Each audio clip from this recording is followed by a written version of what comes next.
these big media companies, including Comcast. He's the author of a lot of the big media deals over the last 25, 30 years. Terry, what do you make of Comcast here? What's kind of the strategy behind spinning out their cable networks? So, yeah, you're right. I mean, it feels like there's a bit of a round trip having advised Comcast in the buildup of their cable systems and their cable networks in the early 90s. So that was like a long time ago, last I checked. This, I think, is a natural evolution of acknowledgement of a sector in structural change. It's the linear TV business doesn't come as a surprise to anyone, is in structural decline.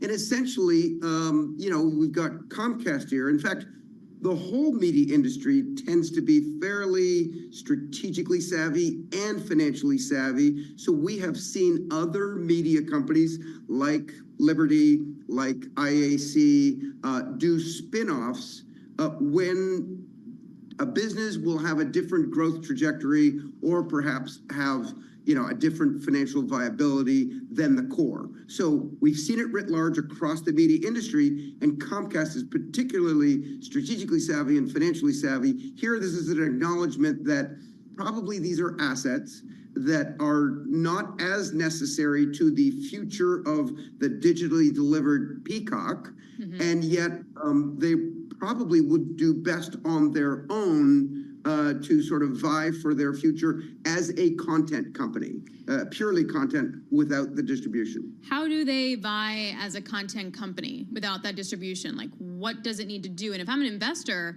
why would I buy that stock?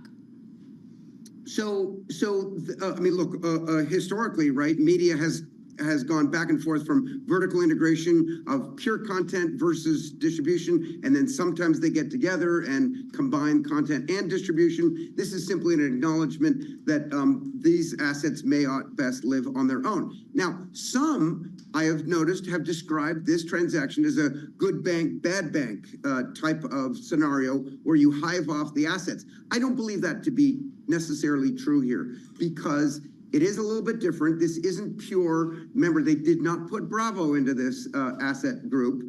They kept that with NBCU to support Peacock. What they did was they've set this on their own. They didn't or at least they're announcing they're not going to over leverage it. They're putting the same leverage ratio that exists with Comcast. And that means that this is going to be a viable business. And in other words, not going to be overburdened by debt and just operated purely for its cash flows. In fact, I would suggest that it would be a mistake to think that this is going to be an entity, the SpinCo, that's going to go quietly into the night. I would fully expect that they will make their own strategic and capital allocation decisions, and invariably they will be making investments in digital to help, you know, grow the business. Because once it's independent, it's going to making its own decisions. And I would fully expect, for example, this SpinCo to launch fast channels, right, to take advantage in a digital distribution delivery of the IP that they now have wholly owned.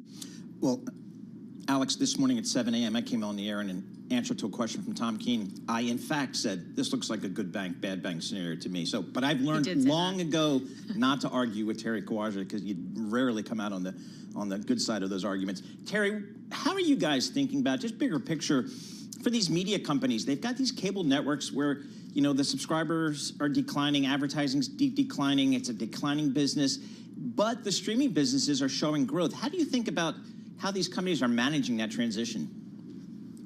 I think they're actually managing it quite well.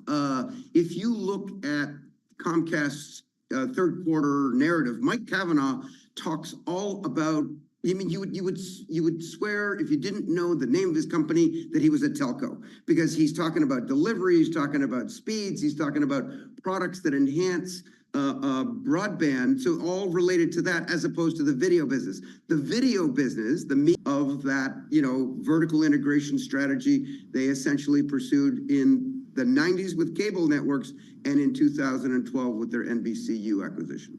So based on that, how long do you think it has before we start talking about private equity getting in, et cetera? Or do you think that their runway to prove itself is a bit longer?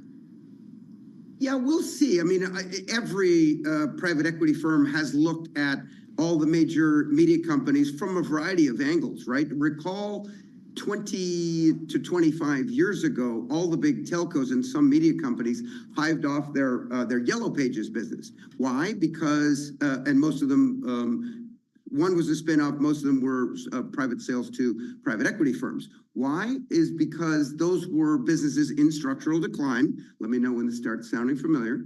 And essentially the private equity firms made the bet that that decline curve would not be as severe as what the market was pegging. And sure enough, that in fact was the case. All the private equity firms that paid billions of dollars for those assets, yes, those assets did decline. You know, we don't use Yellow Pages because we have the internet now, but that decline curve made for a positive equity investment for them. Here, I think there's a few more degrees of freedom. Remember, they've announced the intention to spin this under the same super voting structure that Comcast has. So Brian Roberts, Mike Kavanaugh will be in control of this entity. And we'll see whether it logically makes sense for it to become a consolidation vehicle for maybe other like assets owned by Paramount or Warner Brothers.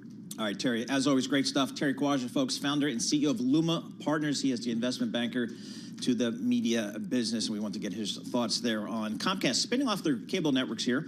And so we'll see how that plays out here. But there's a lot of movement in the media space, as we talk about all the time, Alex.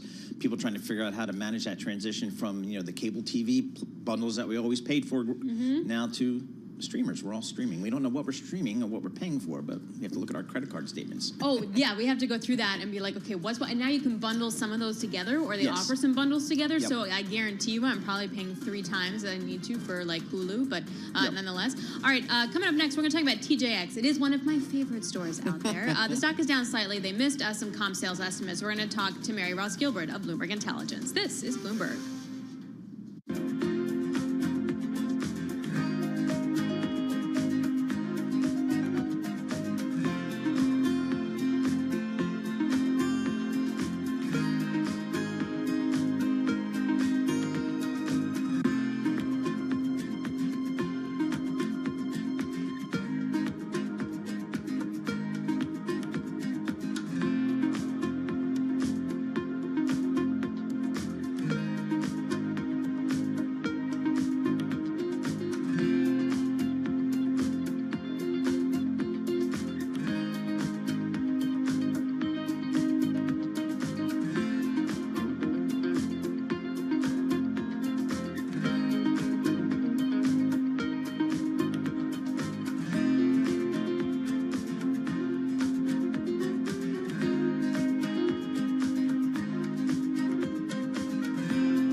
This is Bloomberg Intelligence with Alex Steele and Paul Sweeney on Bloomberg Radio. Happy Wednesday, everybody. I'm Alex Steele alongside Paul Sweeney. This is Bloomberg Intelligence Radio. We bring you all the top news in business, economics, and finance through our lens of our Bloomberg Intelligence folks. They cover 2,000 companies and 130 industries all around the world. All right, we're off the lows of the session, but we're still trading heavy here. The Nasdaq is down by 0.7%. The S&P off by about 0.6%. We have some geopolitical risks, obviously, in the market, but also our earnings trickling out as well. Now, one stock that was quite interesting is TJX. So I definitely shop at TJ Maxx. But typically, it's like in any environment, they tend to do well. And they obviously own Marshalls, they have home goods, they have lots of different areas. But here we go. The sales were weaker than expected. Their comp sales came in at about 2%. So the stock's trading a bit heavy, down by about 1%. Mary Ross Gilbert is Bloomberg Intelligence Senior Equity Analyst, and she joins us now. Is this an idea of like expectations and valuation are just so perfect that they need to deliver absolute perfection for the stock to move higher? Is that what I'm learning here? You know, I think there's something to that, actually. The way we look at it is that TJX for the quarter, their comp sales came in at 3%. And that was sort of considered, you know, it's at the high end of their estimate. It was below analyst estimates, particularly on the Marmax side. And you said that you're a TJ Maxx shopper. They had strength in home goods and also international up 7%. But I think if you look at the outlook, they basically raised the profit outlook, but it was below analyst estimates. So in looking for EPS of as high as $4.15 for the full year, the estimate out there is $4.19. And then for the quarter, it's $1.19 versus about $1.15 for the company's guidance. But what we also think with TJX is they like to put out conservative figures. We wouldn't be surprised if they come in at $4.20 for the year. And already the fourth quarter is starting out strong for the company. So, Mary, who is a TJX shopper? And what's the company saying about that shopper? Everyone is a TJX shopper, Mary.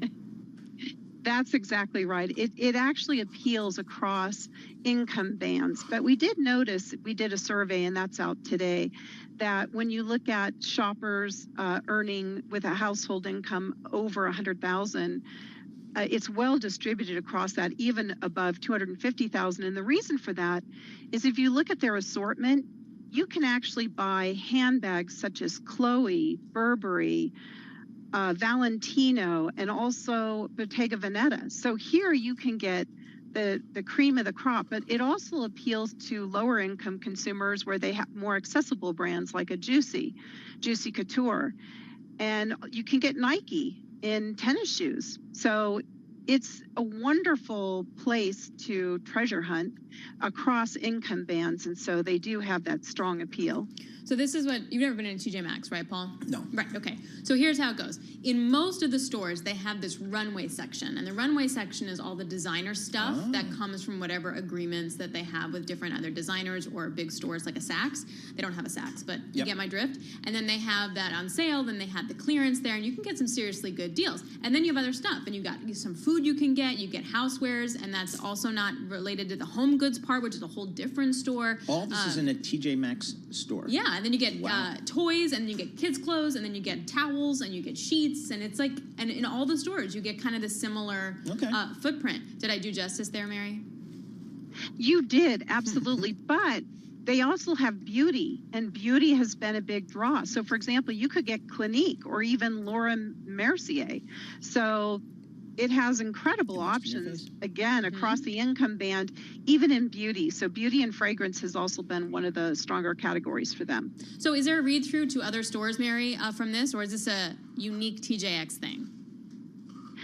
You know, if you look at the numbers that came out this morning from Target, it was very disappointing, especially when you had such robust figures coming out of Walmart. And Walmart indicated that a big percentage outperformance was due to that consumer from a household earning over $100,000. So you can see that that consumer is looking for value everywhere. And with Walmart, they're getting those better prices on essentials. And while they're there, they're also shopping apparel, because that's where Target saw some weakness. So some challenges going on with Target, which has always appealed to the premium shopper. So I think that it comes down to execution, and then also the fact that we have this higher income consumer really looking for value. And TJ Maxx and TJX as a company, I mean, they sort of fit that. They're one of the companies that are picking up share. Interesting. All right, good story there. Stock just off about 0.9%. Mary Ross Gilbert, senior equity analyst. She covers all the retail stuff for Bloomberg Intelligence. She's based out there in Los Angeles in our Century City offices, which are just awesome. So, I mean, do they have sales all the time, or do you just... TJ Maxx is a sale. It is... So they have clearance, which is even, like, cheaper stuff. How do you know when clearance time? You don't. You just have to keep going. And also with the runway, for example, because that's where I like to shop at TJ Maxx, you don't know when they're getting a shipment in from somewhere. So like you could go one day and they have like 2 designer outfits, or then you hit the jackpot a month later and they just got a huge shipment in, and you can get like $1,000 worth of clothes for like $500. That sounds like an insider information situation where I'd want to be nice with the clerks and say, hey, give me a call. Something. To that point, my mom shopped so much at one of their stores once that she became friends with the general manager who would call her and tell her those things. I don't know. I feel proud about that, but I don't know if that's something that I should feel proud about. But you go, Mom. I feel got you. TJX, God, boy, it's a big company, too. Market cap, $133 billion. Stock's up 26% year to date. So, as Mary Ross Gilbert was saying, they're doing something good. Yeah, and that's sort of, and it goes across the realm, no matter kind of where your income stack is as well. All right, we got a great second hour lined up for you. Coming up in just a few minutes, actually, we're going to have the CEO of Qualcomm, Cristiano Amon, and we're speaking with Bloomberg Technology anchor Caroline Hyde. We'll bring that conversation to you. Plus, Ford cutting 4,000 more jobs in Europe as EVs lose momentum. We'll break that down as well. Happy Wednesday. This is Bloomberg Intelligence.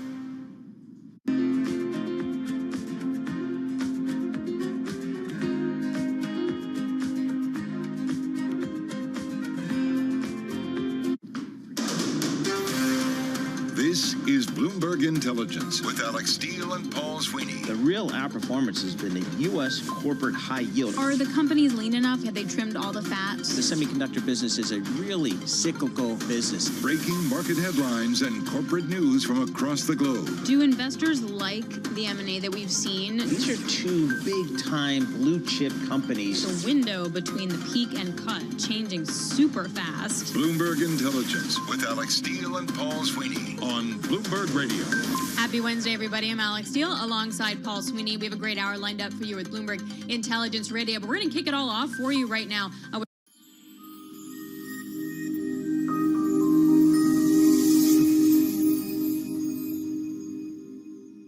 Okay, today I'm going to talk about how to succeed with a startup. Obviously, more than can be said here in 20 minutes, but I will do the best I can. The most important thing, the number one lesson we try to teach startups is that the degree to which you're successful approximates the degree to which you build a product that is so good, people spontaneously tell their friends about it. Startups always ask us for the secret to success. They always want to believe it's something other than this, because this is really hard to do. But this is it. If you can build a product that is so good, people spontaneously tell their friends about it, you have done 80% of the work that you need to be a really successful startup. If you think about the most successful companies you know, Google, Facebook, whatever, you probably found out about them because a friend of yours said, you got to try this, it's great. So this is the bar. Something that people love so much they tell their friends about it. One important indicator for a product like that is a product that's simple to explain and easy to understand.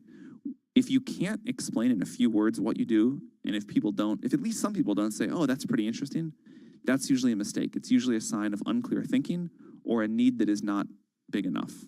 I want a bank that shows me what I spend instantly. We're Monzo. Give us a go. See? I want a bank that can help me budget for the things I need, like a new leather jacket for Bingo. We can do that. Bingo's my cockapoo. Hi, Bingo. It's a real faff to sign up. It takes less than 10 minutes. Race you. You're on. Time's up. How'd you get on? It's a draw. Is it? We hear you, Bingo. You make Monzo Monzo. Hi, I'm Laurie Haynes, CEO and co-founder of Shirar, and I'm really excited to tell you that we are going to be raising funds for Shirar again. After a successful raise in 2023, it's time to scale. We hope that you enjoy the pitch deck and the financial model. Any questions, please don't hesitate to ask us, and we can't wait for you to be part of Shirar.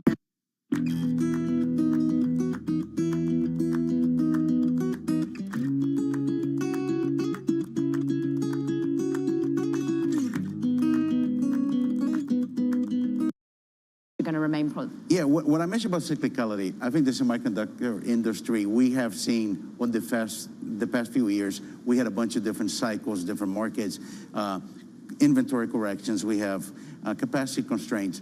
We're not assuming that going forward, but some of that, could happen.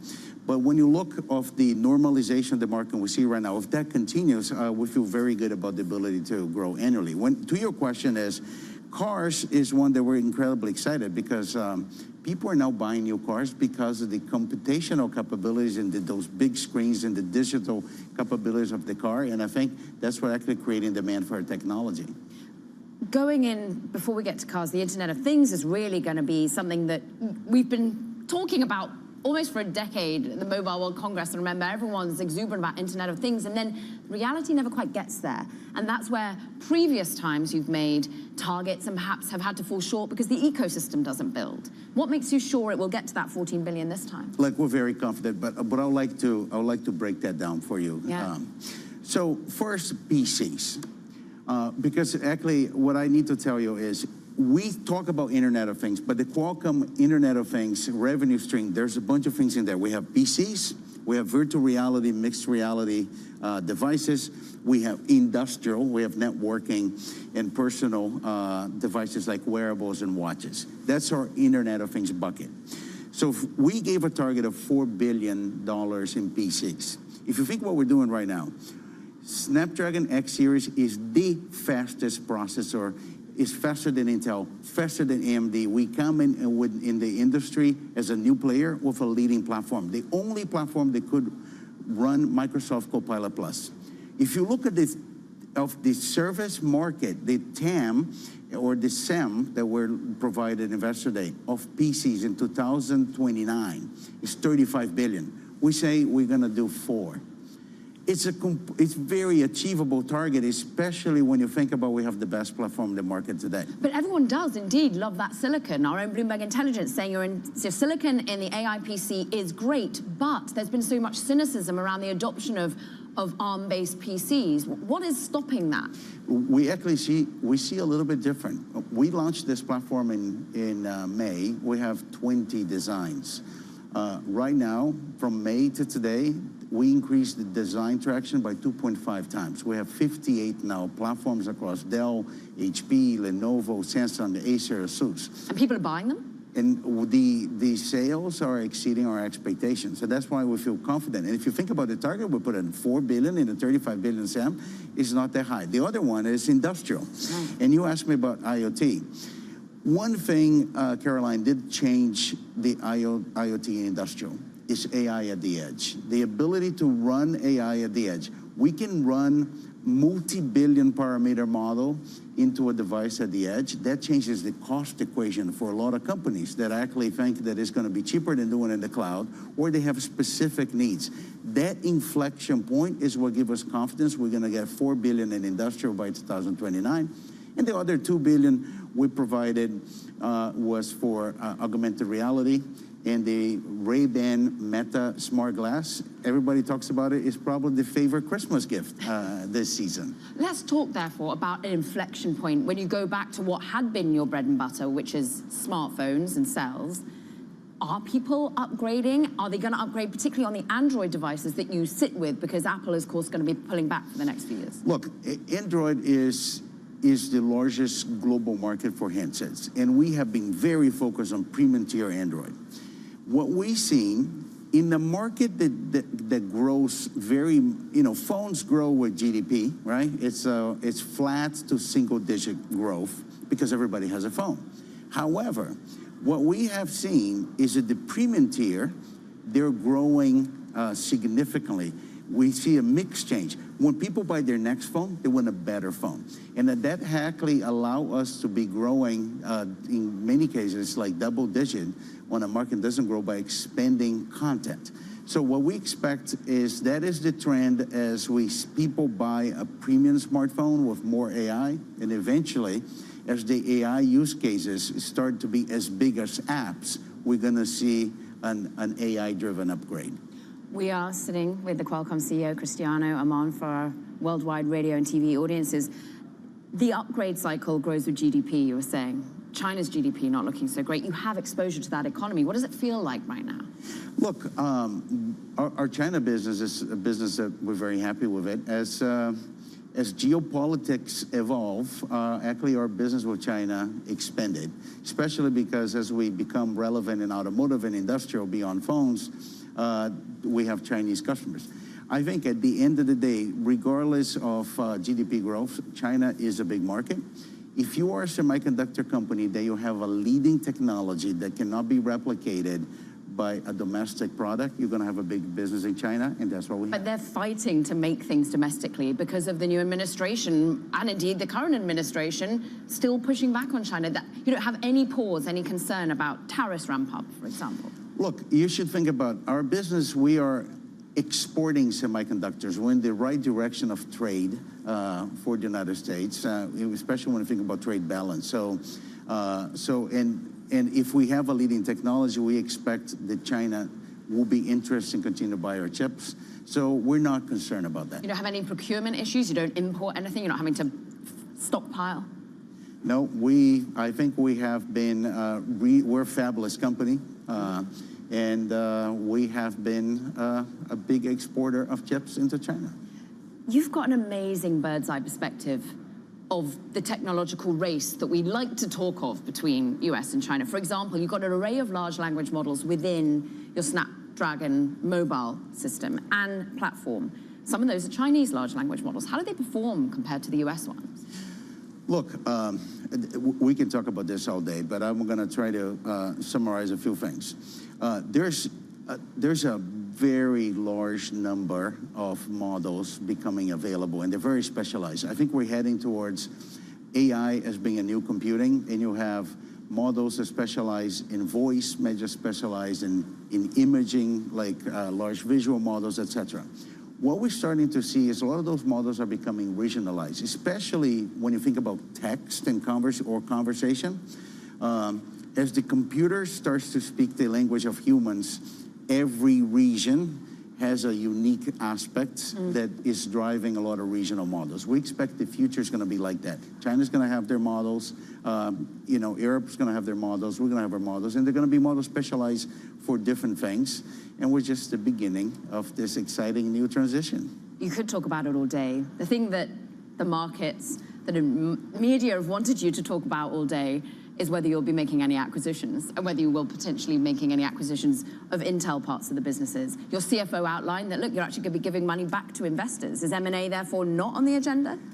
Look, we have always been looking for opportunities. A lot of the Qualcomm M&A framework with the outline has been opportunistic or been very targeted to accelerate our plans. We has showed that with the M&A that we've done for auto, the M&A that we've done to enter the PC space. So you're probably going to continue to see Qualcomm doing that. Right now, at this point, we have not identified any large acquisition that is necessary for us to execute on this $22 billion. And we're super focused on executing on that $22 billion in the next 5 years. So give us the confidence, give the investor base that's currently seeing perhaps your share price off by 6% at the moment, give them the confidence that this transition away from Apple and focusing in on Android, but focusing in on the Internet of Things opportunity that you articulated, the autos, you're going to get there smoothly and with clarity on time frame. Yeah, look, the way I see it, and I think that's probably, I can't really, talk about what's happening with the stock, but I think there may be some confusion. Our plan in the Investor Day is to tell investors that our strategy is working. We don't need a new strategy. It is working. We had executed on what we said we're going to do in those new markets, like auto, for example. We have 5 consecutive quarters of record growth, and we would grow even when the market doesn't grow because we're gaining share. We had deliver on our entrance on the PC and are well positioned to ramp. And we told investors how this is going to play out with the other markets. We had said since the beginning that our planning assumptions assume that Apple is coming off the model. We had said our contract implies that we have 20% share in 26. Will that be the case? I don't know. I think we have had 2 renewals of Apple, but we have to make a planning assumption that Apple's coming off the model. Even with that, we are well positioned to continue growing through the period and get to a point in 2029 that we have $22 billion of revenue non-mobile. And when we get to the end of the decade, we have a potential of about 50-50. Mobile is about 50% of the revenue from growth markets. So I don't know what the anxiety is, but I think we feel confident about the plan and we'll continue to execute on that plan. So HANA analyst Christopher Rowland saying we continue to have confidence in CEO Aman's ability to move Qualcomm beyond modem and cellular IP company. We appreciate you. Thank you for being here, Qualcomm CEO Cristiano Amon.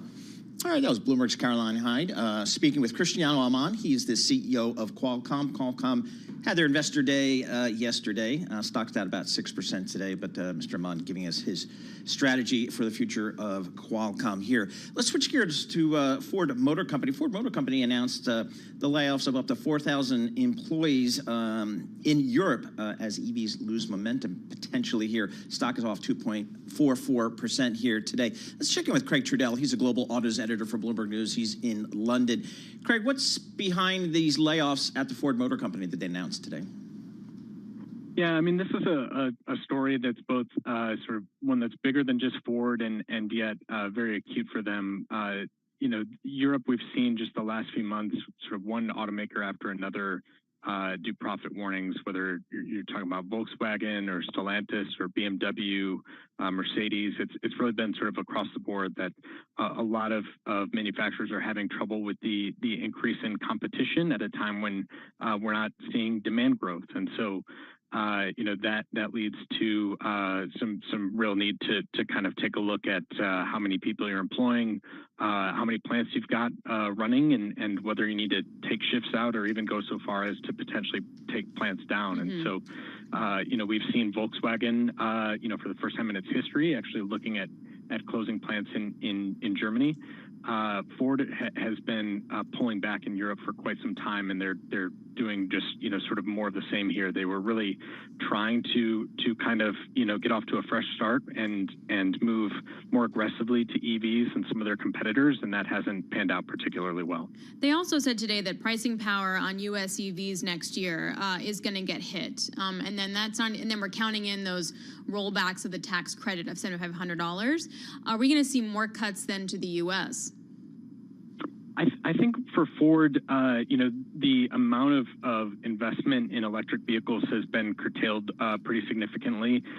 So we may not see a ton of pressure for them, although, you know, we have actually, you know, seen them, you know, already pulling back even some of the existing production of the F-150 Lightning and Mustang Mach-E, their two main electric vehicles. But we even just today as well, you know, we have a development. The Automotive News reported that the Bronco SUV actually will have a reduction in production early next year. So, you know, this is beyond just electric vehicles. I think what we're seeing is maybe sort of a topping out of sales. And I mean, to your question, in terms of the outlook for the U.S. next year, I do think there's some real you know, questions you have to ask yourself about, you know, just how much you can count on electric vehicle demand continuing to grow in the U.S. if Trump follows through with some of the things he was threatening on the campaign trail. Craig, just 30 seconds. What's the feeling out there today, consensus about demand for EVs? Is it really softening?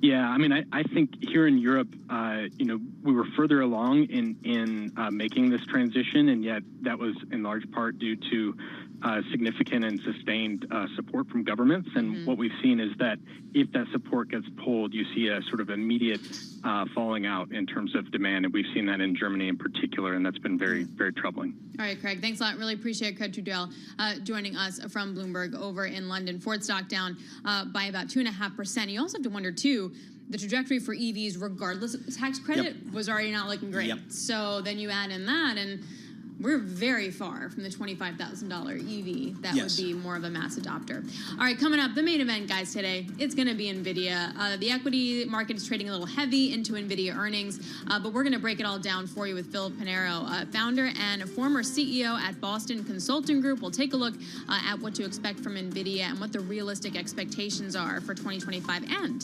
2026. This is Bloomberg.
markets, headlines, and breaking news 24 hours a day on Bloomberg Radio, Bloomberg Television, and the Bloomberg Business app. This is a Bloomberg Business Flash. It's 11:21 on Wall Street. We do check markets all day long here at Bloomberg. Stocks are lower across the board. Tech shares under pressure as traders digest the latest Ukraine-Russia tensions. Also, they are awaiting the NVIDIA earnings report after the close of trading. Right now, we have got NVIDIA shares ahead of earnings, down by 1.3%. The Dow, the S&P, NASDAQ, all in the red now.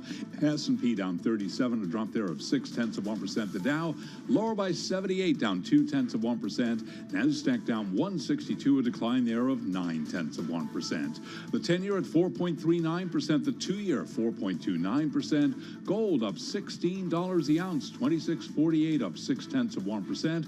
West Texas Intermediate crude up 0.3%, 69.61 a barrel. Big day for Bitcoin, another record above $94,000 right now, 94,064 on Bitcoin, up by 1.9%. Qualcomm shares are tumbling a day after its investor day. Qualcomm CEO Cristiano Amon just wrapping up an interview moments ago right here on Bloomberg Radio. We're very happy with the results of the company in the near term. We show on the last earnings call we're growing in all markets, including handsets. And we put out in 5 years, we're going to have $22 billion of non-handset revenue. But bearing any cyclicality on the market, we expect to continue to grow annually into those targets. And today we do have Qualcomm shares tumbling by 5.8%. For on-demand news, 24 hours a day, subscribe to Bloomberg News Now, wherever you get your podcasts. I'm Charlie Pelleton. That is a Bloomberg Business Flash. All right, Charlie Pelleton, thank you so much. We appreciate that. Alex Steele, I'm Paul Sweeney. We're live here in our Bloomberg Interactive Broker studio. We're streaming live on that YouTube thing. So head over to youtube.com, search Bloomberg Podcast. All right, NVIDIA, after the close, it's AI. I'm actually hosting a couple panels on AI conference today. I don't know. But this is after or before the numbers come out? The numbers come out at 4:20. Right at when the numbers come out, because people are going to be coming out. So, you know, I'm not even sure how I feel about this whole thing. Anyway, our next guest has some thoughts there. Phil Pinero joins us. He's the founder and former CEO of the Boston Consulting Group. You're just up there at a BCG event, what, last year? Last year? You're giving me last year? I don't remember yesterday. What are you doing to me, man? Well, we were up there. It was fun up there. No, where were we? I can't remember. All right, Phil, thanks so much for joining us here in our studio. When you talk to your C-suite clients, how do you talk to them about AI? How does a conversation typically go? So from an AI perspective, it seems as though, you know, only the hyperscalers truly understand it, which is why NVIDIA has 40% of their revenue, you know, with Meta, Microsoft, Amazon, and so on. It doesn't seem like it's fully penetrated the 495 other corporate Fortune 500s. And I always say this saying, you know, it's like a beautiful Chinese poem. If you don't understand Chinese, you don't know how beautiful the poem is, which means they don't really understand the value of AI and the type of productivity it actually can provide you.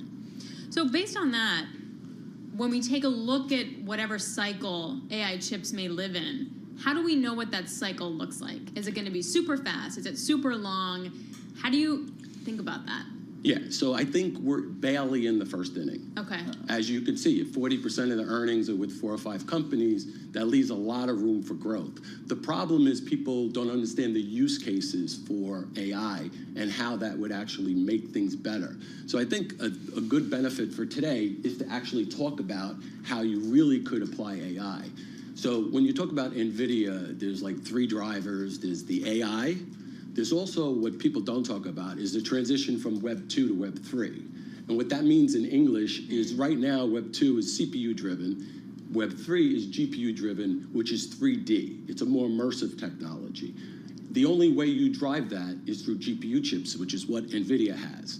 And I'm not sure if you're aware, but Morgan Stanley, Citibank, Goldman Sachs have all given an estimate of Web 3 being worth $8 to $12 trillion. Yep.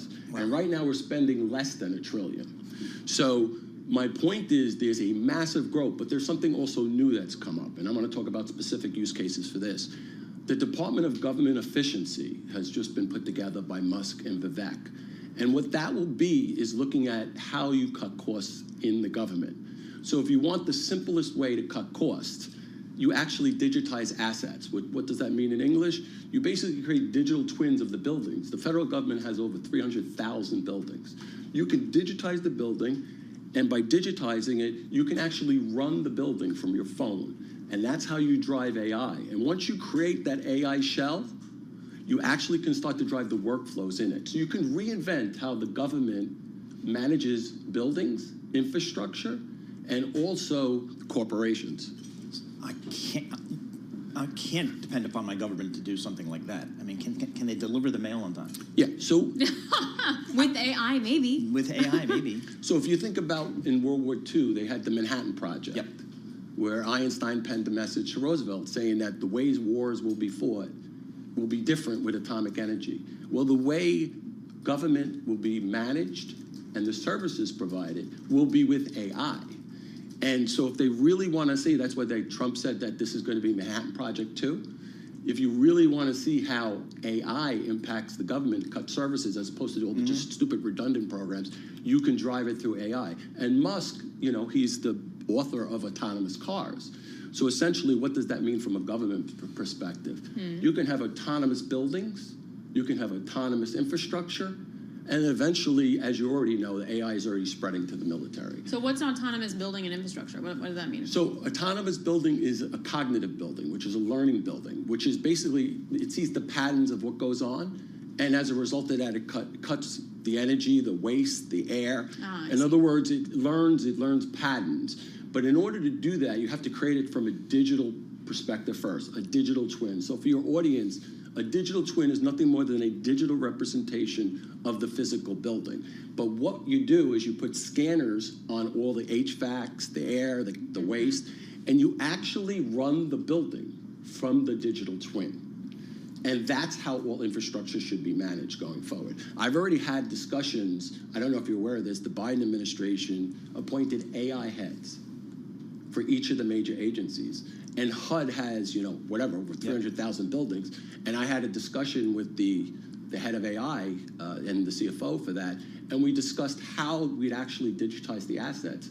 And that, if you want to talk about how you actually drive costs down and run things more efficiently, that's the way you do it. And guess who powers all of that? NVIDIA. NVIDIA. So my point is, people keep on looking at like the numbers and wondering, is it too expensive? What they don't realize is right now the spending on Web3 and AI is less than $1 trillion, and it's scheduled to go to 10 trillion. So all the infrastructure in the economy is going to move from Web 2 to Web 3. So what does that mean? There's $9 trillion still left to spend. And how do you power it? Through NVIDIA.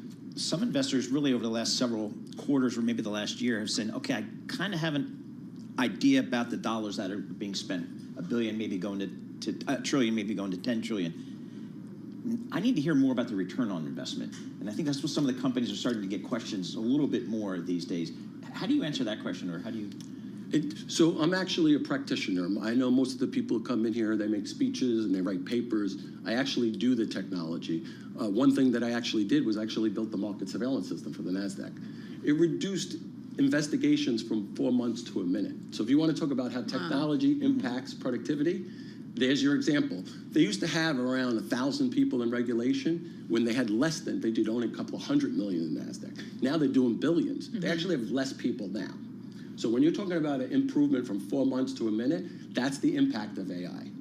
From an NVIDIA story specifically, and I know you say it's all powered by NVIDIA, they also come out with new chips a lot. So if I'm a customer, why don't I just wait for the really good chip that's going to come out in 6 months rather than keep buying all the chips at the same time? Does that make sense? It's like they're going so fast, they're moving so fast, and they sort of trump themselves so much. Do they eat their own lunch? Like, at what point does that happen? No, I actually like exactly what they're doing. They've actually taken the Apple model.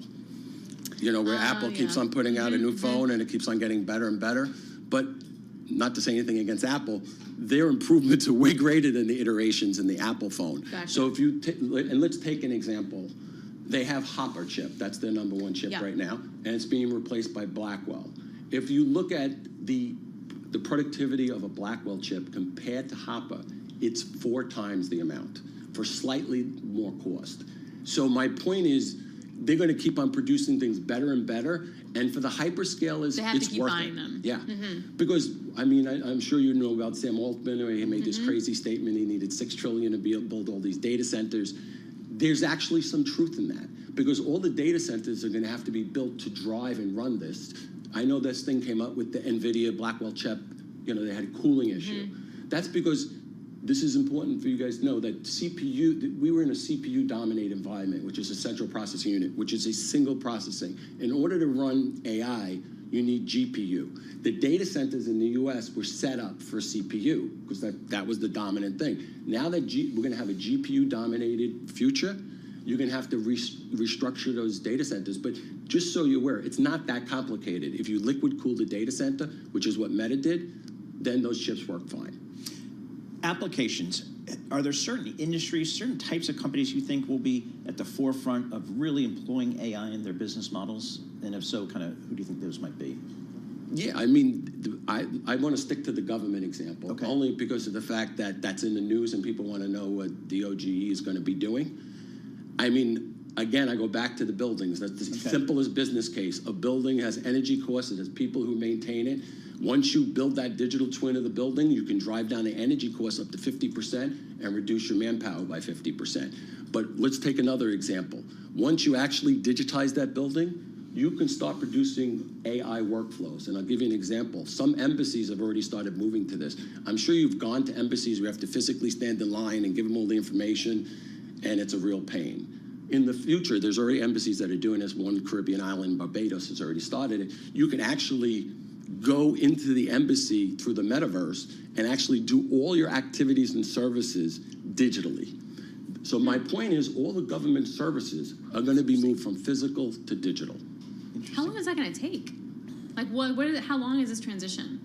The problem is this, and I want to be very, very straightforward with you. The reason why 40% of revenues are with those hyperscalers is they understand AI. It's amazing. Amazing. I talk to the top people at the top firms, consultants. The heads of technology don't even understand AI. The CEOs of those other 490 firms don't understand AI. And the simplest example I give them to the benefit is how we reduced insider trading from 4 months to a minute, and that's the type of benefit they get. So they're very skeptical. And just so you know, the US is in last place, believe it or not. If you look at AI adoption, we'll just take the simple building example. China already has a lot of their stores that have been made digital twins, and they run them off their phone. I'm sure you know China already has some autonomous cars, with driverless cars.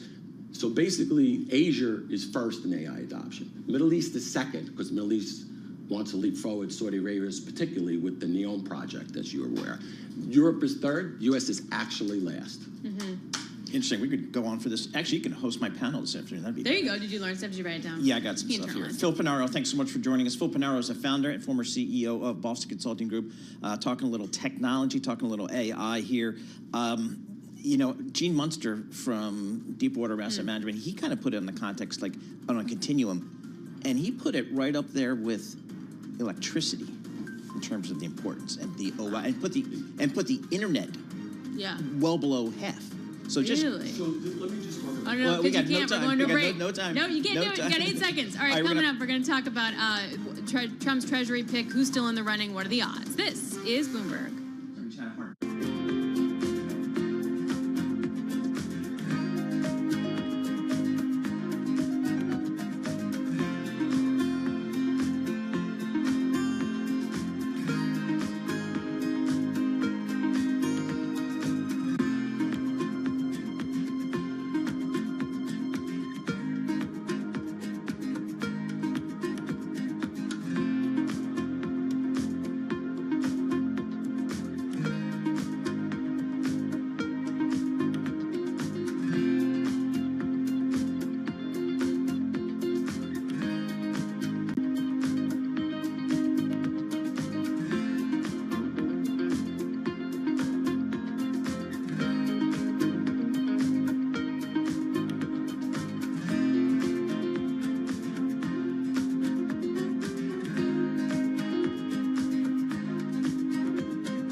markets, headlines, and breaking news 24 hours a day on Bloomberg Radio, Bloomberg Television, and the Bloomberg Business app. This is a Bloomberg Business Flash. It's 11:40 on Wall Street. We do check markets all day long here at Bloomberg. We got NVIDIA, the big event coming up after the close of trading. Right now, NVIDIA shares, they are trading lower on a down day for the rest of the market. NVIDIA right now down by 1.3%. Here's where we stand. We got the S&P 500 index lower by 38, 58.78 right now. That is a drop of just about 0.6%. Dow Jones Industrial Average lower by 105, down 0.2%. And NASDAQ, the composite index, down 148, a drop there of 0.8%. The 10-year 4.38% with a 2-year 4.28%. Gold up $17 the ounce, 26.49, up 0.7%. West Texas Intermediate crude up 0.4%, 69.65 a barrel. Bitcoin was trading above 94,000, right now 93,787, up by 1.6%. Key takeaway, another record for Bitcoin today. A top investment industry executive is bracing for another bout of high inflation during the second Trump administration and anticipates the eventual selection of a more accommodating central bank chief. And with that story, here's Bloomberg's Vinny Del Giudice. The second Trump tour's plans for tariffs, fiscal policy, and immigration restrictions will likely push the U.S. toward missing its 2% inflation target. That's the assessment of Bridgewater Associates co-chief investment officer Bob Prince. Prince says Trump may be inclined to pick a Federal Reserve chair willing to keep interest rates low, even if inflation rekindles, to bolster pro-business and pro-growth policies. Fed Chair Jerome Powell's term ends in 2026, and he has said he intends to stay put. Vinny Del Giudice, Bloomberg Radio. Earnings news, Target missed the mark. Target down 21.4%. Walmart reported yesterday up 0.1%. TJX out of Framingham, Massachusetts, down 0.9%. NVIDIA after the bell down by 1.4%. For on-demand news 24 hours a day, subscribe to Bloomberg News Now wherever you get your podcasts. I'm Charlie Pelleton. That is a Bloomberg Business Flash. All right. Thank you very much, Charlie Pellet. I'm Alex Steele alongside Paul Sweeney. This is Bloomberg Intelligence Radio. We bring you all the top news in business and economics and finance and politics through our lens of our Bloomberg Intelligence folks. They cover 2,000 companies and 130 industries all around the world. We also tap our vast network of Bloomberg reporters as well. And for that, we're going to go to Washington. Bloomberg Washington senior correspondent Saleha Mohsin joins us now as we, as time ticks towards President Trump picking his Treasury Secretary. Who's on the list now? Do we know the ranking? What's the state of play?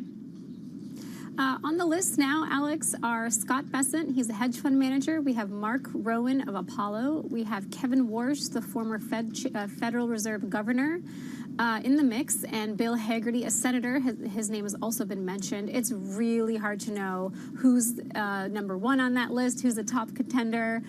We know that the president wants someone with Wall Street pedigree, like he did during his first term when he had former Goldman Sachs banker Stephen Mnuchin as his Treasury Secretary. And we also know that he wants someone who is sort of full-bore supportive of Trump's tariff plans. So is it a problem in and of itself, Saleha, that Trump has not yet made a decision on the Treasury Secretary? Does that suggest that maybe there's some real difference of opinion? I think generally we, when we have a change of power in the White House, we get a pick before Thanksgiving. So we're kind of on track. Even when Obama came in the midst of the global financial crisis, Tim Geithner at the time was announced mid to late November of that year. I think what we're seeing is that the long-term consequences here are, one, it really is showing how serious Trump is about tariffs as a key tool of his trade policy. And tariffs are one thing that have foreign allies, adversaries, investors, everyone kind of wondering how is that going to play out. So in terms of timing, we're on the same wavelength. What do we think Elon Musk's role is in picking a Treasury Secretary? The only thing that we've heard from him on Treasury was Saturday with his tweet. It was kind of a big deal. He tweeted out coming out in support of Howard Lutnick, who has now been tapped as Commerce Secretary. Lutnick was not a clear favorite among the Trump camp, and he came out in support of Lutnick by saying that while sanctions are going to be so important, that means you need a Treasury Secretary who is willing to blow things up, be a bit of a disruptor, and that's Howard Lutnick. Since then, we have not heard Musk talking or tweeting about it, and so I guess you can read into that what you want to. Soleil, what's the thinking in D.C. about Senate confirmations of some of the more, I guess, questionable or contested candidates that President Trump has tapped? I'm thinking Matt Gaetz and some others. Is there a feeling kind of growing down there about how that will proceed? Yeah, Paul, that's such a great question, because I keep thinking to myself that once Trump has chosen a Treasury Secretary, this person not only had to go through the last 10 days of rigmarole to get the job, possibly, but also the real vetting work starts when you go through the Senate confirmation process, which is your, all your financial disclosures are made public. People are combing through your information and your background, your family, and your history, and then you have a very public 2-hour-long grilling that anyone around the world can watch as you interview with the Senate Finance Committee for this job. And everyone's talking about Matt Gaetz, whether that's really going to be able to make it to the Senate. We haven't heard a lot from John Thune, who is the Republican senator who will be the Republican majority leader once that session in Congress starts. I think that's where the cues are going to come from. So far, he said that a president should get to choose his own cabinet officers, but he does want a thorough vetting process. And this goes to what Nathan Dean of Bloomberg Intelligence was talking to us yesterday on radio in terms of the populist versus Wall Street pick. And for most of the candidates, it seems like it's going to be the populist pick, except when it comes to the money. And then maybe it's more of the Wall Street type. Is that a feel down in Washington? You know, I think one thing that we've realized here is that economic populism is the policy of choice for both parties here in Washington. Republicans and Democrats both favor protectionism over globalization right now. And so that shouldn't come as a huge surprise. But I think, kind of back to what we've been talking about, the reason that this fight maybe has played out for so long is that there are dueling forces here. That if you are swearing an oath to march forward with a plan to use tariffs as a strong tool of trade policy, that is somewhat at odds with the way Wall Street minds tend to work. Soleil, in addition to the Treasury Secretary, what else are we kind of waiting for of importance? I mean, we've had a lot of the picks so far. We don't have much of the economic policy team at all. We have Commerce Secretary, and that was interesting. What Trump did was he made it so that Howard Lutnick is Commerce Secretary, and the U.S. Trade Representative's Office reports to the Commerce Secretary, which is interesting because usually the USTR official is a member of the president's cabinet. Now, presidents do have sway, some say, all of the say over which specific rule, which agency head is on a member officially of his cabinet. We also are still waiting for a pretty powerful position from within the White House. That's the National Economic Council Director. I mean, I think there's such a big fight over Treasury right now. We're forgetting how powerful that post can be. And also OMB Director and a couple of other jobs. When we look at the transition, do we expect the transition from January 6th to January 20th to be smooth? I think so, because right now Trump has a full mandate. He won the Electoral College. He won, Republicans have all of Congress, and he also won the popular vote. So I don't know what would be the disruptive power there. All right, Soleil, thank you so much. We appreciate it. Soleil Mosin, she's Washington senior correspondent for Bloomberg News from Washington, D.C. But I guess you have to ask that question after what happened 4 years ago about... Well, also just in terms of, like, will the First Lady meet with the First Lady? Like, will the VP meet with the VP? Like, will Vance meet with Harris? Like, is that happening? I don't know. I mean, or does it matter? And as long as I suspect that, I guess what we've seen so far is that President Biden did welcome President-elect Trump to the White House right after the election. So that did happen per protocol or per tradition, I guess. I don't believe Melania Trump came on that visit as also as tradition. Joe Biden, did not happen, Interestingly enough, you had Bridgewater saying today that Trump's policies actually may push U.S. inflation above that 2% target, which if you game that out in terms of who might lead the Fed, that'll have to nominate a future Fed chair who might accommodate higher inflation and allow for rate cuts. So that's sort of their take on the longer term economic policies from there. All right, coming up, it's NVIDIA. Did you know that? 420 today, NVIDIA. It's happening. We're going to get you more of a breakdown on what to expect from earnings. It looks to be a pretty big swing in markets tomorrow. This is Bloomberg.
This is Bloomberg Intelligence with Alex Steele and Paul Sweeney on Bloomberg Radio. Happy Wednesday, everybody. Happy NVIDIA Day. I'm Alex Steele alongside Paul Sweeney. This is Bloomberg Intelligence Radio. We bring you all the top news in business, economics, and finance through our lens of our Bloomberg Intelligence folks. They cover 2,000 companies and 130 industries all around the world. And one of the busiest of them today is going to be Kujan Sobhani, Bloomberg Intelligence Senior Semiconductor Analyst, because he's looking at NVIDIA earnings. Stock down 0.6%. It was up yesterday, though, as we head into earnings.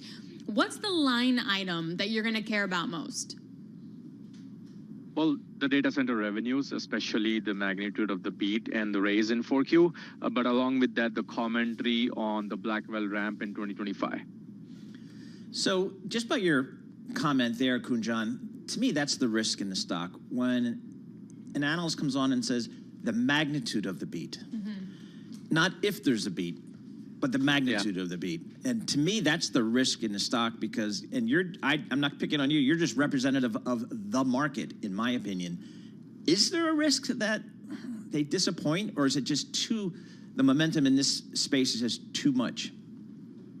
Well, they're always sort of competing against their own bullish optimism and sentiment, right? So like I said, there's rarely anyone who's thinking of will they miss or even be in line. But it's now the race is about how big of a beat it is. If the beat is not as much as people have expected, then that could be again a sort of blow to the sentiment. We saw what happened last quarter, right? Like they came in and again in a typical NVIDIA fashion gave a great beat and raise, but the stock tumbled like almost double digit after the few weeks. So I mean, it's always a race against how good it can be, not about if it's good or bad. And what about the guidance for the current quarter? I was reading that during the call, they usually sort of give an update on where things stand, and that analysis right now is just really wide, and that's unusual for the stock. It is, and the reason behind that is this uncertainty, or I don't want to call it uncertainty, but like basically lack of transparency around how much Blackwell they will be able to ship in 4Q. So that's what is driving some folks, like bullish folks, to go up to few multi-billion dollars versus like the people who are bearish, like no, they won't be able to ship as much Blackwell. So that's why you see this wide dispersion this time around that we have not seen over the last few quarters. Kujan, could you lay out for us kind of the competitive landscape for NVIDIA? Who do they compete against, if anybody, here? Yeah, I mean, look, they have a monopolistic position in this area, but the competitive threats are rising now. So on the GPU side, which there's other key competitors, AMD. AMD have had the successful solution deployed with the largest customers for NVIDIA. But the larger risk, I think, is from the ASIC. So when you look at NVIDIA's top large customers, the cloud service providers and hyperscalers, they all have their own internal AI accelerator chip programs where they're designing their own chips, which they Welcome to the digital age. Are you struggling to stand out here? Don't worry. Meet Blue TV, who is your digital superhero. Blue TV is a multi-purpose online media network that also provides digital marketing services. We are based in Islamabad, Pakistan. We are expert in creative marketing, social media and digital marketing, search engine optimization, web design, page rank, and SERPs, video editing, recording and production. So, what are you waiting for? Pick up the phone and call or WhatsApp Blue TV on given number, or visit our Facebook page at facebook.com/blue.online.tv. With Blue TV, your business growth will be skyrocketed. I will never keep my ideas to myself again after learning this. Hi there, visionary entrepreneur. Do you have an innovative idea that's ready to revolutionize the world? Now's your chance to turn that vision into reality. We're offering you the unique opportunity to pitch your idea directly to investors who are eager to fund the next big thing. All you need to do is create a short video showcasing your concept, your passion, and your potential. Send us your video and we'll broadcast it on our media channel, reaching investors who are specifically looking for groundbreaking ideas like yours. Remember, it's crucial to include your contact details so investors can reach out to you directly. Don't let your brilliant idea gather dust. Seize this opportunity to get noticed, gain funding, and make your entrepreneurial dreams come true. Pitch your idea today and watch your future unfold. Click the link in the description to get started. Your big break is just one video away. Don't wait. Take action now.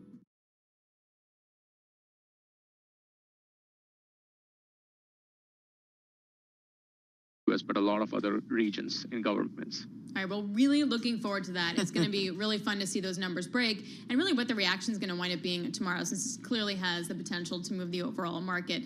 We appreciate that. Kujan Sobhani, Bloomberg Intelligence Senior Semiconductor Analyst. So do you feel prepped for these panels, Paul? I'm getting there. I'm doing some work this afternoon. But again, you're right. There'll be maybe a little bit of a distraction there at the conference as everybody's there talking about AI, and you have the largest AI player, at least from the stock market's perspective, reporting earnings after the close. It was interesting when he was talking about how some companies going in-house to design their own chips. It reminded me of what you were talking about with Qualcomm. Yep.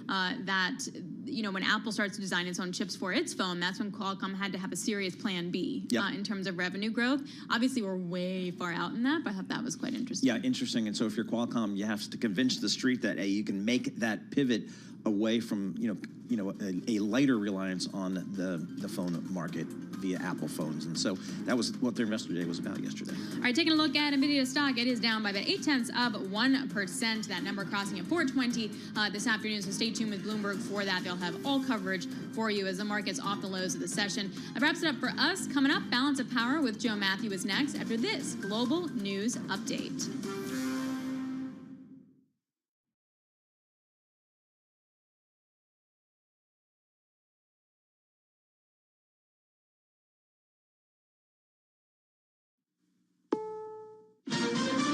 This is CBS News on the Hour, sponsored by Progressive Insurance. I'm Steve Kathan. A Venezuelan man has been convicted in the killing of a Georgian nursing student. 26-year-old Jose Abera was charged with murder and other crimes in the February death of 22-year-old University of Georgia student Laken Riley. Athens Clark County Superior Court Judge Patrick Haggard. Count 1, malice murder. I find the defendant guilty. Prosecutor Sheila Ross told the judge, there is no reasonable explanation for all of this evidence other than he is guilty. Abera was in the U.S. illegally. It's a key day for Matt Gaetz, President-elect Trump's Attorney General pick. CBS's Scott McFarland. The Vice President-elect J.D. Vance and Matt Gaetz are doing a small tour of the U.S. Senate, including meeting with a few Republican senators. But at this point, the potential swing votes, the more moderate Republican senators or the openly critical Republican senators of Matt Gaetz have not had meetings with Matt Gaetz, nor do they know if they're going to have one in short order. The House Ethics Committee is meeting. It was poised to release a report on Gaetz this week before he resigned. Former acting Attorney General Matt Whitaker has been picked to be U.S. ambassador to NATO.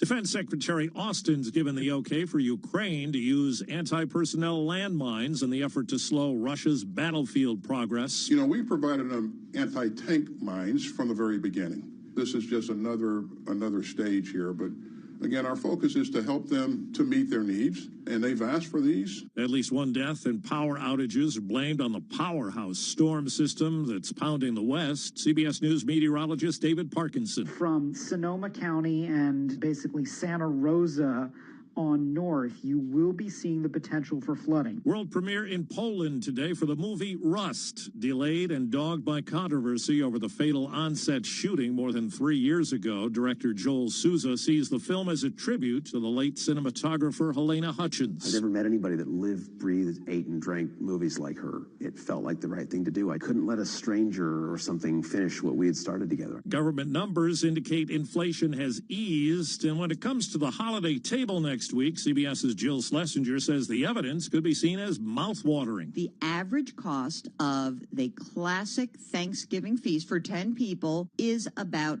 $5.80 per person, or about $58. Now, this is a 5% drop from last year. And checking Wall Street, right now the Dow is down 13 points, the S&P is down 19, NASDAQ down 73. This is CBS News.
The Centers for Disease Control is out with a new report on organ donations and homelessness. CDC suggests asking about homelessness after 2 organ transplant recipients were infected with Bartonella quintana. It spread almost exclusively among the homeless. CDC's Dr. Grace Marks. People who receive organ donations, who are transplant patients, can really get sick by all sorts of different infections. She says organ donor organizations should consider asking about the housing status in a respectful and dignified way and consider screening all homeless donors for this dangerous bacteria. Sabrina Cupid for CBS News, Atlanta. From the sports world, 38-year-old Rafael Nadal lost a Davis Cup singles match today, the final one of his long pro career. Spain was eliminated by the Netherlands. And in the NBA, after 15 straight wins to open the season, the Cleveland Cavaliers lost to the Celtics in Boston last night.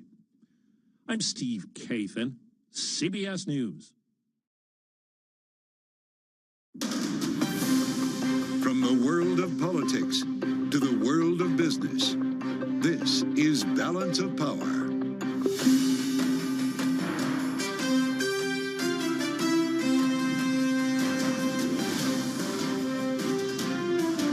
Live from Washington, D.C. Republicans pick their leaders ahead of Trump taking office. Welcome to the fastest show in politics as we follow leadership elections on Capitol Hill alongside Donald Trump's transition picks. More of them coming together we'll talk about as the House Ethics Committee meets today on its investigation into former Congressman Matt Gaetz. We'll get the latest from Bloomberg's Wendy Benjaminson with analysis from our political panel. Jeannie Shanzano, Democratic analyst, Bloomberg Politics contributor with us today, alongside Republican strategist Maura Gillespie. What will Trump mean for K Street? An important conversation we'll bring you today with a titan of Washington lobbying and influence, Rob Waters. Republican lobbyist and founder of the Madison Group, will be with us straight ahead on the fastest show in politics, and it's all after a look at Wall Street. Let's start right there, right now, with our friend Charlie Pellet in New York. Hey, Charlie. Well, hello there, Joe Matthew. I got you covered. We got red on the screen right now with the Dow, the S&P, NASDAQ all slumping. S&P down 23. NVIDIA Wednesday with the S&P right now down 0.4%. Techs are tumbling, and we've got NASDAQ down 90 now, drop there of 0.5%. Dow Industrials down 43, a decline of 0.1%. I put NVIDIA in there, and NVIDIA shares ahead of earnings, down now by 0.9%. 10-year at 4.39%, the 2-year 4.30%. Gold up $20 the ounce, 26.52. That is a gain of 0.8%. And West Texas Intermediate crude just below 70, 69.55 a barrel. WT up by just about 0.2%. Bitcoin is surging 2.2%. Above 94,000 Bitcoin, another record, 94,370 on Bitcoin. As for the election outcome and the market outlook, Tracy McMillian is head of global asset allocation strategy at Wells Fargo Bank. A red sweep was not our base case, so we are reformulating some of our forecasts as we speak, because we are expecting probably higher growth and higher earnings due to improving regulatory conditions and the potential for tax cuts. Tracy McMillian of Wells Fargo Bank. After earnings, Target shares are tumbling today by 21.7%. Walmart, which reported yesterday, up today by 0.4%. I mentioned the record for Bitcoin continuing to push higher above 94,000, but Bitcoin, as it climbs to a record, taking MicroStrategy with it. That stock surging today, up by 13.6%. MicroStrategy accelerating the pace of its massive purchases of the cryptocurrency. Again, recapping, stocks lower, NVIDIA after the bell. Right now we have got the S&P down by 0.4%. Balance of Power continues. Back we go to Washington. Once again, your host, here he is, Joe Matthew. All right, Charlie, good to see you. Thank you, sir, and welcome to the Wednesday edition of Balance of Power here on Bloomberg Radio, on the satellite, and on YouTube, where you can find us right now. Search Bloomberg Business News Live. We keep the camera in the studio for you all day long, whether we're here in Washington or with Charlie at global headquarters in New York. We've got news on the transition. Each day, you know, we get another drop, and most recently, it's the U.S. ambassador to NATO. Just before I walked into the studio, Donald Trump saying he will nominate Matthew Whitaker as the ambassador to NATO, who will, quote, ensure the United States interests are advanced and defended, unquote, according to the statement. Nobody's talking about that, though. What is being talked about here in Washington, who will be the Treasury Secretary, as we do this game of Survivor here at Mar-a-Lago with the finalists sitting down with Donald Trump today for interviews. And Senator Bill Haggerty waiting in the wings. He was at the launch last night. That's got to be an indicator, right? If you're at the launch, you're doing pretty well, as we brought you live coverage of the Starship launch on Balance of Power yesterday. Yeah, Kevin Warsh, Mark Rowan doing the interview thing today at Mar-a-Lago with Donald Trump. Finalists, they say, for Treasury. You see our cool baseball cards if you're with us right now on YouTube. Big questions, though, about the rest. Attorney General, anyone?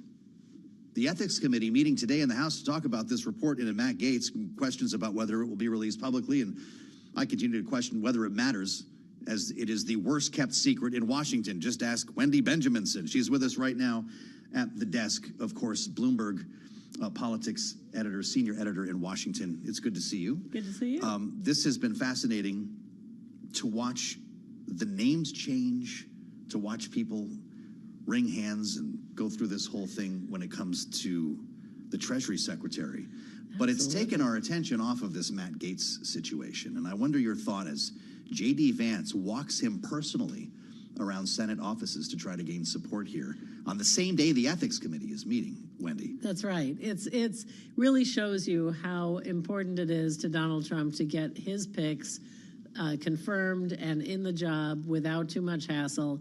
Senators love, it's a real club. They love commiserating with their own. Mm-hmm. And so to have Vice President-elect J.D. Vance, who was a senator from Ohio, personally guiding Matt Gaetz to the offices and saying, this is our guy, is supposed to help. Mm. It certainly did help with Senator Lindsey Graham of South Carolina, who is an on-again, off-again, or I should say off again, then on permanently, Trump supporter, who has said that Matt Gaetz denies these allegations against him about sex and drug use, and he's behind him, and the president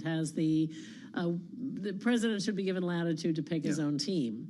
So, but there are just as many senators who have expressed discomfort ranging to horror at the thought of Matt Gaetz being the Attorney General of the United States. Including some senators like Mark Wayne Mullen, a Trump ally, who says Matt Gaetz showed him videos of these young women on the floor of the chamber. That's this rumor that sometimes becomes public on Capitol Hill, is that Matt Gaetz would sit around in the cloakroom with his phone showing people, pretty risque videos of parties he's been to, and he really liked to portray himself as a party boy. And so, the idea, however, that he wants to squelch the House Ethics Committee report when he is seeking to become the top law enforcement officer in the United States is what's sticking in a number of senators' craws. Well, yeah, and it's taking attention off of the rest, like Pete Hegseth, although he's apparently getting the introductions from J.D. Vance as well. Right. These meetings must be really something at this stage of the game. But then there's the man who is helping to drive the transition, and some would suggest pulled a little bit of a Dick Cheney. He did. In finding no one other than himself. Dick Cheney is not the first guy to pull a Dick Cheney, by the way. That's fair enough, but it's of course Howard Lutnick, who will be the Commerce Secretary, even though I guess he preferred to be the Treasury Secretary, knowing that he was featured prominently on the campaign trail before he was running the transition as a supporter for Donald Trump. Let's go back. At the turn of the century, our economy was rocking. We had no income tax, and all we had was tariffs. We took down our protection. We took down our tariffs, and we turned instead and we taxed Americans. We're letting the rest of the world eat our lunch. There was a little depression that followed that period of time. But to be sure, he's referring to the turn of the 20th century, not the 21st century. Thank you, yes. Yeah, there is a real affinity for late 1800s at Mar-a-Lago. This will likely be Secretary Lutnick, though, correct? What does it mean for the Commerce Department and for the U.S. Trade Rep, which I guess will now fall under commerce. This Yeah, is a reorg of some sort. We're still trying to sort that out back in the newsroom. Yeah. I mean, what's going on is that Trump announced yesterday that Howard Lutnick would be Commerce Secretary, and he gave the Department of Education to Linda McMahon. These two were his transition co-chairs. It's a little bit of a snub if you want Treasury Secretary. Commerce is kind of a stepsister agency to that.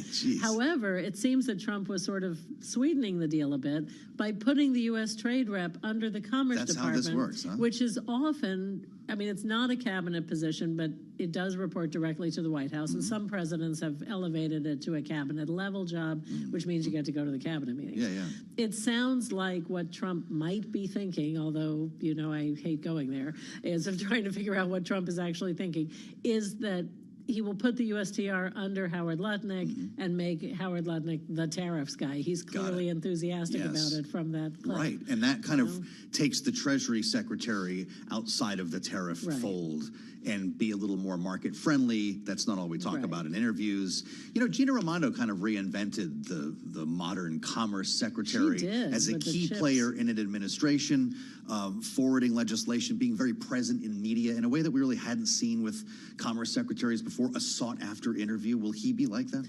Well, if he is, which he seems to want to be by his personality, as we've seen him in interviews where he talked about health policy at one point and crypto policy at another, he will. The trouble is, in a Trump administration, you can often get your leash yanked if you do that too much because Trump likes to be the guy who is front and center. Trump has been uncharacteristically quiet during this whole thing, putting out paper statements when he named someone, you know, went to the launch yesterday but didn't hold a press avail. You know, he's been very quiet, but I think if he really will start to chafe at surrogates talking too much. But I do think, you know, Lutnick is enthusiastic about tariffs and will carry it out. I want to get into education with you for a moment. Linda McMahon, people think World Wrestling, Small Business Association, or what administration was her job in the first Trump administration. She was actually a co-chair of the transition, right? She was part of this with Lutnick. Yeah. Well, she's going to run the Department of Education, which has a lot of people scratching their heads, not an educator by trade. And her task will be essentially dismantling the Department of Education. And I wonder how that will work with, I mean, it will require approval of Congress, right? If there's low-hanging fruit for her to start making changes. There is probably some fine print somewhere in the rules that allows executive action on a, because remember, I mean, these departments are parts of the executive branch. They are funded by Congress. And so I suppose if they decide by executive order, I don't know if that's possible, to eliminate the education department, that funding would then be rerouted elsewhere. I will say she is also an active proponent of school choice. Yes, and she, if they do maintain the Department of Education, get ready for lots of vouchers, get ready for the embrace of religious schools and private schools with other aims that might not be right for, you know, not be right for everyone. Also, cultural change. Cultural change. Stopping schools from, quote, promoting inaccurate and unpatriotic concepts. That sounds like big government to me. About American history surrounding institutionalized racism. This gets back to critical race theory. We have less than a minute left. That will be her first charge. That if it's not to dismantle the agency, that will be her first charge. And that's just the sort of federal mandates that Republicans have always complained about, right, from the Department of Education. They shouldn't be telling local schools what to do. But if they are going to tell schools in, say, California that you can't teach this about, you know, a picture book about being the child of gay parents or something like that, that sounds like a federal mandate to me. Fascinating, as always. And fascinating to spend time with Wendy Benjaminson. Thank you, as always, helping us drive our political coverage here in Washington. I'm Joe Matthew. This is Balance of Power. Glad you're with us on the Wednesday edition. An important conversation coming up next as we look at K Street in the era of Trump. This is Bloomberg.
12:20 on Wall Street. We do check markets all day long here at Bloomberg. Federal Reserve Governor Michelle Bowman says she wants to move cautiously on further interest rate cuts because progress in reducing inflation has slowed. Bowman voted against the Fed's half-point cut in September. It was the first such dissent by a Fed governor on the Monetary Policy Committee in almost 2 decades. Stocks have trimmed losses, still red on the screen with the Dow, the S&P, and NASDAQ all declining. Right now we've got the S&P down 39, down by about 0.7%. Dow Industrials down 157, down 0.4. NASDAQ down 164, a decline of 0.9%. 10-year 4.39%. With the 2-year, 4.29%. Gold up $19 the ounce, up by about 0.8%. West Texas Intermediate crude 69.56 a barrel, up 0.2%. And Bitcoin climbing to a record, did trade above 94,000 right now, 93,804 on Bitcoin, up by about 1.6%. Ford is eliminating another 4,000 positions in Europe. Ford shares today down by 3.6%, further retrenching from a region where the transition to EVs is losing traction industry-wide. Tesla, meanwhile, down 2.9%. NVIDIA coming up after the close of trading. NVIDIA right now down by 1.6%. For on-demand news 24 hours a day, subscribe to Bloomberg News Now wherever you get your podcasts. I'm Charlie Pellet, and that is a Bloomberg Business Flashback. We go to Washington. Balance of Power continues. Here he is, your host with the Wednesday edition. Once again, we've got Joe Matthew. All right, Charlie. Thank you, sir. As always, watching Wall Street for us here on the fastest show in politics. We'll be back with Charlie a little bit later on this hour to see where things stand as we bring you the latest on the transition and on leadership elections on Capitol Hill. It's all coming together, knowing, of course, that Washington is going to turn red in January. Donald Trump will move into the White House, and a lot of things around here are going to change, some of them changing already if you take a look at what's happening in the Senate. Look, we talked about the horse race throughout the campaign cycle. Right? Who was up 1 point, who was down by a half point. It was painful and tedious. Now we're going through the churn of the transition. It's the name game. It's Survivor at Mar-a-Lago. And look, this is what keeps the gears turning in Washington. It's a big part of it. But I want to give you a different view into what's happening right now inside the nation's capital. There are a lot of people who help to make this city work. Some of them you don't see and hear from a lot on TV or the radio like this. And that's for a reason. Because they're the important ones. They're the ones who move the money and the policy. And that's what we talk about when we consider the concept of K Street here in Washington. It's another one of the estates helping the Capitol run. And I promised you we'd bring you a titan of K Street. With me at the table today for an important conversation is Rob Waters. He founded the Madison Group, which is an important lobbying firm. I'll call it K Street, even though it's on Pennsylvania Avenue, about 20 years ago. Rob spent years as an advisor and an operative in the U.S. House. His specialty, budgets and appropriations, which we talk about every day here on Balance of Power. Served as a consultant to the Department of Commerce and the U.S. Trade Rep. And has a long record of working with foreign governments here in Washington, helping them find opportunities. He's also a noted wine connoisseur. Rob Waters, welcome to Bloomberg. It's nice to see you. Why, Joe, thank you for having me. Did I do okay? So it is Pennsylvania Avenue, not K Street. It is Pennsylvania Avenue, which means you get away with a lot. So you know where the bodies are buried. You also know where the money is buried.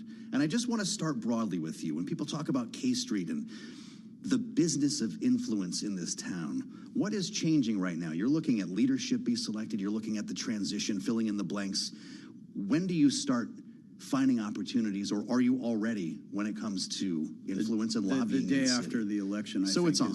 I mean, the game is the game, but it's a numbers game. Mm-hmm. And, you know, a president, any president, has 100 days of his